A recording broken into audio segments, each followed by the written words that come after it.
James, did you get the email this morning? Yes, I did, and I read it thoroughly. Great. We just want to make sure everyone's all up to speed on our new policies around here. All right, so to be up to speed on something is a very common way to talk about being informed, right? Having the latest information on something, you are up to speed, right? So if you check the news every day, maybe you just want to get up to speed on all the current events. Hey, what'd you think of that new app I told you to try? It was cool at first, but after about a half hour, the novelty of it really wore off.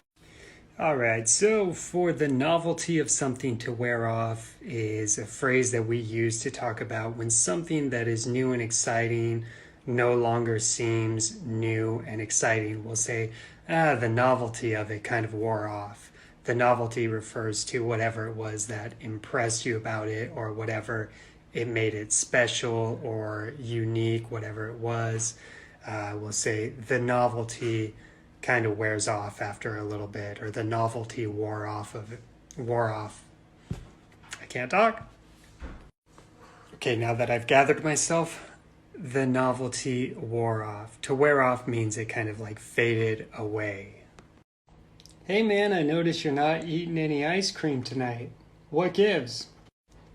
Oh, I actually stopped eating ice cream. Yeah, I gave up ice cream cold turkey. I quit cold turkey. Ah, you quit cold turkey, huh? So you're quite the health nut now. Well, good for you, my friend. Good for you. All right, so this is a phrase that we like to use when we're talking about giving up an addiction, quitting something that we are addicted to, and we will say we quit cold turkey. And basically what this means is that we didn't just gradually quit, we just kind of stopped right away. We just stopped one day and never went back to it. We quit cold turkey. So people will talk about this with drinking, cigarettes, quitting cold turkey. Hey, I'm so sorry that I got you in trouble yesterday with the boss. Don't worry about it, man. Let's just let bygones be bygones and focus on working. To let bygones be bygones, this is a good phrase that we use to basically say, like, let's leave it in the past, let's leave something that is a problem behind us. You're basically saying goodbye and letting it be gone. So that's how I remember it.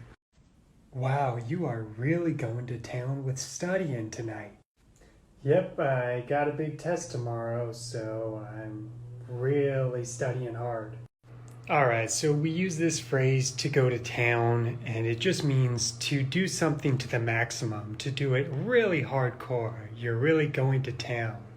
So a classic example would be like if somebody's eating really fast or they're eating like they haven't eaten in a couple days, you might say, oh wow, you're really going to town on that hot dog or whatever they're eating, right? You're really going to town on that chicken.